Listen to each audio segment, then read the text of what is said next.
Welcome back, ladies and gentlemen, to the eSports Report presented by the Xbox One, the official console of Major League Gaming. Just took a look and a recap at what happened on Thursday. Of course, the last game, or the last evening, rather, of Pro League matches. There's no games tonight, so we thought, hey, why not do a full Week 1 review? Gonna go beyond the scoreboard with all things stats from Week 1. And one thing we really want to do is kind of just take a look at how everyone is comparing against kind of the league average. Of course, JP in the MLG studios from COD Stats.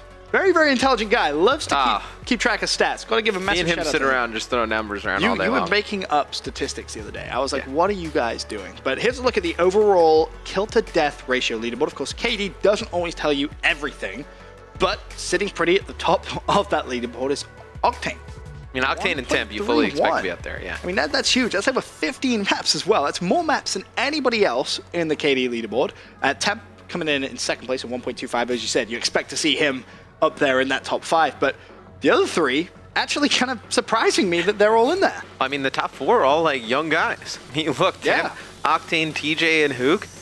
I mean, all some of the better young players we have. I mean, those are probably the 4 best young players we have in Call of Duty. And then Zuma, he's been playing out of his mind lately. He has 1.13. That's over 6 maps though, so he's played the least of anyone in that top 5. You surprised not to see any OG players in there? I mean, their kills are so spread out between all of them. And I mean, they all play so selfless now. Yeah. That everybody's playing around the objective. So, I mean, the only one probably formal, you'd say like a high KD, maybe Scump as well. I mean, Scump's KD hasn't been like crazy high. It's just his kills per game has been ridiculous. Are usually pretty insane. Right. But you'd expect maybe formal, if anybody, to be in there. Well, speaking of formal, that brings us to our slaying leaderboard. Of course, we'll take a look. Formal set pretty with a 36.34 Slayer rating. That is absolutely huge from him. So many kills. Coming in second is Zoomer at 35.37. Octane with a 34.91. You got TJ, 34.21, and Attempt, 33.89. And the big thing really to take from this is 4 of those players in the slaying leaderboard are also in that KD leaderboard as well. Yeah, Hook, the only one missing from the Slayer leaderboard that was in the KD one. He's just kind of probably roaming around the map doing what Hook does. I mean, you expect him to just stay alive, put up a decent amount of kills, not die a lot, just stay around the objective, pick up those clutch 2 pieces. Kind of almost like Apathy during Ghost, where he was just kind of like annoying. He would just float around the objective. But not a shock that Formal's at the top of that. No surprise at all. He just picks up so many kills. However, one of the really important questions that has kind of been mulling around with all of the Pro League, Season 1, Season 2, and now Season 3 is just how important is hosting? Right, I know the players definitely want to see this one. So how crucial is hosting in the Pro League? I mean, we take a look at it right here. 16-9 win rate, 82% win rate in Hardpoint. That's no surprise to me at all. On host. S&D, 12-11. 52, that's kind of like a toss-up, right? And then a 60% win rate in uplink. So, I mean, obviously, Hardpoint is the one where it comes in the most, and then obviously, uplink second. You'd expect that, though, to be the 2 respawn game modes. The S&D doesn't really matter too much. Overall win rate of the host, 59% of the time. I think that really kind of sums up what everyone kind of thinks. I think everyone already knows Hardpoint, the most important map to have on host. I mean, 16-9, 82% of the time. Players probably think it's actually higher than that. You think? I think so. Yeah? Yeah. I'd be curious to know exactly kind of the ballpark figure. But again, the numbers massively show you that Hardpoint, more important host, or maybe not necessarily more important, but I would say so. Looking at those numbers, I mean, you can't really argue it. And Search and Destroy, of course, is somewhat even when you think of it. 52%? It's a toss. Only one more map has been won on host and lost. Like, it is a toss. It's so minuscule. But that kind of begs the question, when now in the season we're seeing teams pick their hosts for maps, what are you looking at there? Are you going 1-3, or are you just going to go 1-4? Because Hardpoint, clearly, the favorite. I'm looking 1-4, right? You win the Hardpoint straight away. Then maybe you steal an S&D, which is essentially 50%. All right, you don't get to host the uplink, but you host the Hardpoint. You correct me if I'm wrong, you don't host the S&D, you get side pick. Yeah, exactly. Correct, so why would you want to host the S&D? At 50%. Yeah. It's very interesting, the kind of importance of deciding what you want to host. Right.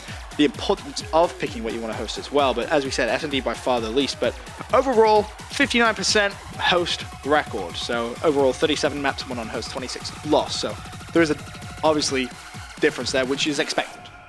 Yes. It'd be weird if it wasn't. If it was Yeah, the other way around, we'd be sat here going, Matt, what the hell is going on? This doesn't make sense. It just wouldn't make any sense. Time to go into some S&D analysis, though. This is something which is very fun. I know JP was pretty excited to do this. We're going to take a look at who's been able to capitalize the most on drawing first blood and planting the bomb. So Denial, they're the best at it. 86% of the time when they get first blood, they win the round. They're 3-0 in S&D. All right. Optic Nation, second best. 83% of the time. They're only 2-2 in Search. Envy, 82% of the time. 3-3 in S&D. This is weird. Elevate, 78% of the time. They're 2-3 in Search and Destroy. Epsilon, 77% of the time. They're 2-3 in S&D. So 2 teams in the top echelon in getting first bloods, and they're negative in S&D. That's interesting. Now, Denial clearly the best at what they're doing. 86% of the time they're going to get first blood and win the round. And win the round. They're 3-0 in Search and Destroy, undefeated. Now, that is very, very impressive. I mean, they're winning at S&D simply because they're able to win those first bloods and keep on going. But that begs the question, what goes on for a team like, let's take Optic Nation, for an example, right? Yes. 3% less than Denial, sitting at 83% of the time they get that first blood, they'll win the round.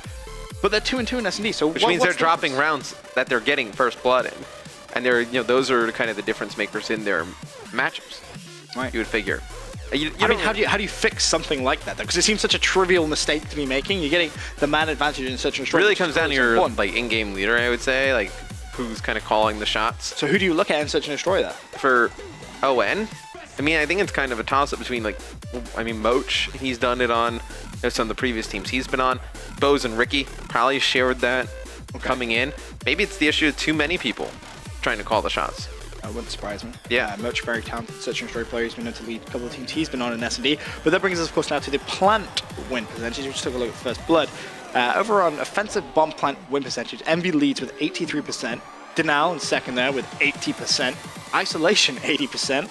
Optic Nation at 67% and Team Orbit at 67%. Now, to look at those teams' winning percentage, Isolation is 0-4 in Search and Destroy, but 80% of the time they plant the bomb, they win that round. So, they've not won an S&D, though. Envy takes the #1 spot at 83%. JCap, not only the main bomb carrier for Envy and S&D, but he's also the #1 S&D KD on the team. JCap plants bomb, stays alive. Envy pretty much wins those rounds. I mean, they're just going to dominate S&Ds. Right. But again, Isolation. 80% record there of planting the bomb and winning the round, but not winning a Search and Destroy? That's very, very strange, I feel. Yeah. I mean, what's going wrong there from just your kind of outside... they don't plant the bomb enough on offense. Is it as simple as that? Just they're not going down for that objective? I mean, according if you were to look at the stats, they start to fix some things. They should be able to win a lot of those rounds, fix that problem. So basically, if you're ISO and you're watching, plant the bomb more, you'll win some Search and Destroys. Right. Seems as simple as that. But now time to take a look at our Week 1 kill record holders. And we have Nameless coming in with a whopping 50 kills in Hardpoint. That was a whole lot of kills. Hardpoint versus Denial. And Uplink, though, Octane and Formal tie things up at 42. Which one is more impressive there? I was going to ask you that, because obviously Octane did 42 with some of his teammates playing well. It's a brand new map, Parliament versus Optic Nation. However, Formal does 42 on Comeback versus Isolation, and that was with Crimsix dropping 9 kills. I feel like Octane's is probably a little bit more impressive, to be honest. On a new map that a lot of people don't know, to be able to run into that many kills. Formal gets it where Crim pretty much does nothing. Right.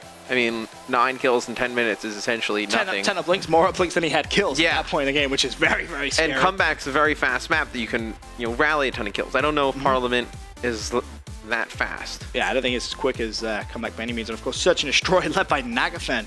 15 kills on Solar versus Orbit.